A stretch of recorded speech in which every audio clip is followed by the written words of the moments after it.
between them. And we'll be talking to them again a bit later. Good.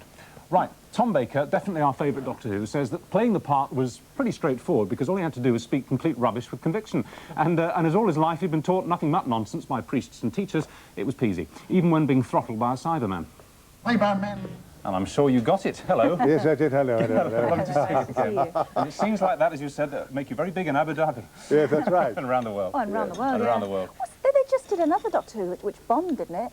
An American co-production. Didn't work at all, did it? I didn't watch it.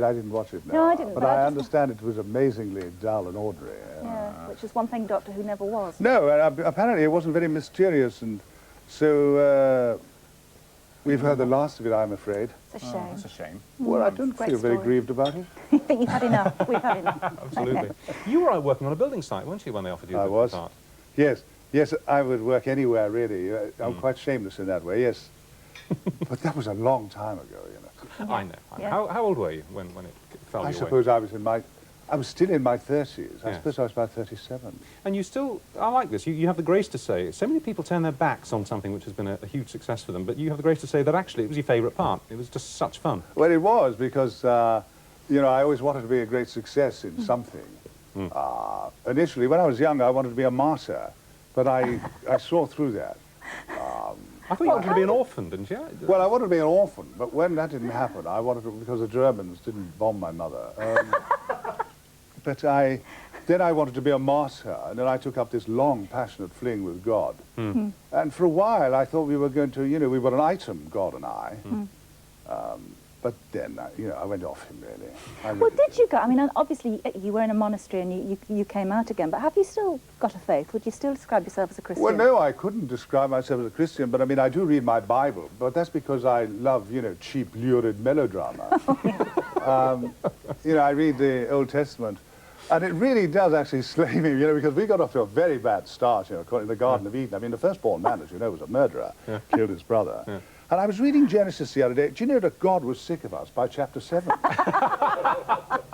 Well, that's when he first committed genocide. It was. He said to Noah, get in the ark. And Noah said, he said, just get in the ark. I'm going to drown the rest of the buggers. And he did. You'll come back to me in the end, though, won't you, Tom? Yeah? I don't know, really. I'm not all that clever, but maybe he'll come back to me. I'll tap you on the shoulder one day. Yes, you say hello. Yeah. No, but you wanted to be an orphan, didn't you? Because during the war, orphans got American packages. Yes. Orphans got baseball caps. That's right, and Superman comics and stuff. Yes, yeah. And so lots of us wanted to be orphans. And we used to go to church and pray that our mothers would be bombed on the way back from the pub, yes. Horrible. I thought it was rather nice, although I was devoted to my mother, but I did want to be an orphan. Yes. This is just a live, talky sort of flavour of the flavour of your book, Who on Earth's Tom Baker, which has been serialised in one of the papers, so we've had a chance to read it. It's very moving in parts. I mean, you say that when your father came back from the war, and how long had he been overseas for? How long had he not seen your mother for? Ages. Well, a long time, a couple of years maybe a bit more. And when he arrived home and emptied his kit bag, when my mother unravelled his dobie, his washing, as they used to say in those days, she found 2 years' letters unopened. From her? From her. She'd written to him every fortnight for 2 years. Dear. And he'd never opened them.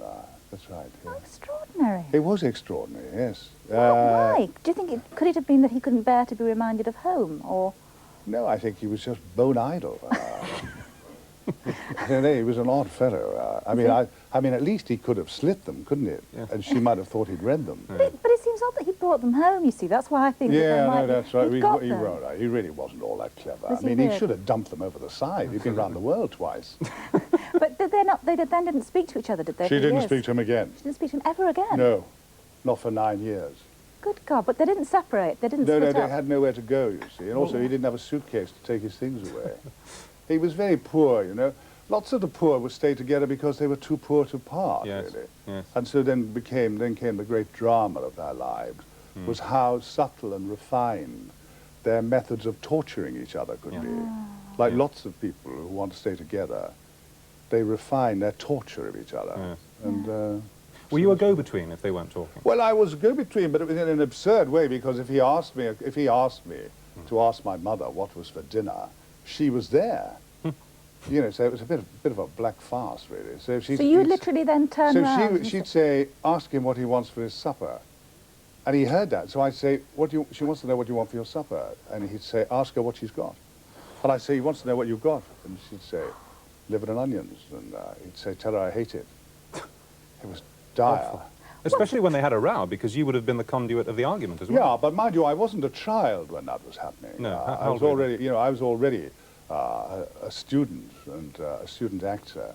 So it wasn't bad. And also, you know, when you're an actor, you watch these things, and I thought, you know, maybe one day I'll be able to play him. And then I realized, no, it's such an awful part. I'd much rather play my mother, which is very likely nowadays. So you weren't wounded by that? Well, I mean, I hope I haven't given the impression that I was wounded, but no, I was sad for them, you know. I was sad that I remember when my mother was dying, and my father and mother died in a fortnight of each other, and when my mother was so ill that her hands were too wasted and sore to touch the counterpane, and I said, full of guilt and carting down a box of chocolates, hard centers, I suppose, knowing my lack of tact, and I said, is there anything you want? And she said, yes.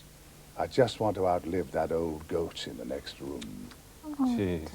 And she didn't, you know. And then when my brother went to see my father and told him the terrible news about my mother's death, he wept, you know, the tears, the wasted tears of 34 years or something, wasted.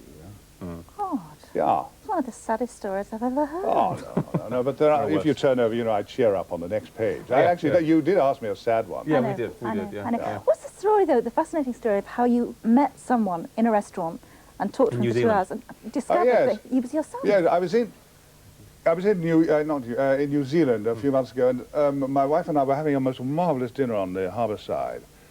And we were very happy that night, and when it came to pay the bill, the man said, it's all right, sir, it's been taken care of. And I said to my wife, you watch it, some nutty Doctor Who fan, you know, insists on it. And no one ever pays a bill, do they, without wanting to see you? Because, I mean, that really is self-sacrifice. You know, they always want... No one's ever they won't do that. Well, lots of people have paid my bill. Lots of people. But they always want to put their tongues down my throat or something like that, you know, because, especially if they're anthropologists. To get their dinner back, obviously. So you sometimes do it with torches. Anyway, so the man said, your dinner's been paid. I said, no, I'd rather pay my own dinner. He said, no, it's in the till, sir, it's paid. So I said to my wife, come on, let's go in then. So they said, this man's a fan of yours. And when we went in, and there's marvellous light, sharp light coming in, beautiful restaurant, much more informal than ours. And there was this very good-looking big man, and looking at me rather quizzically. And so, you know, when you're an actor, often people, you know, send for me or know something about me or have seen my performances and therefore want to shoot me or something. And I said, I said to him, is your name, I said, is your name Morgan by any chance? You always say that, journalists would say that. You don't want to be on. He said, no, my name's Baker, Piers Baker, I'm your son. Dear God. Well, there he is. Yeah, he is so I said, there he is there. So I said, naturally, I said, how do you do? And he ordered us a beer, and it's been fine. The other day we watched the Grand Prix together. Fantastic. How long had you been apart for? Well, I hadn't seen him, I think, I can't remember, it was a long time, so I didn't recognise him. About 16 years, maybe. That long? Yeah, but he works all around the world, you know. Yeah. So. And are you now an item again? Yes, we are, yes, excellent. He came, and he actually rang me up last night. Yeah, I'm going to see him, because I'm just off on a book tour, 50 towns and cities. Because I don't want to miss any. I'm going to actually do evening signings in people's houses, you know, at hospitals, outpatients, schools, anywhere. Good Quite stuff. shamelessly. Yeah, no, it's good. There are 1,000 stories in the book. We've just taken 3 there, talking about it, to give it a flavour. What we haven't covered is your 3 marriages. I just wanted to ask you one question about them. Are you the sort of person that looks back and says, well, because 2 of them didn't work out, and the present one does very much, I'd rather just have had this one going back to the beginning? Or actually, have you been enriched by all the... Oh, yes, I think so. Yes, I've been enriched, really, especially I've been enriched by my poverty.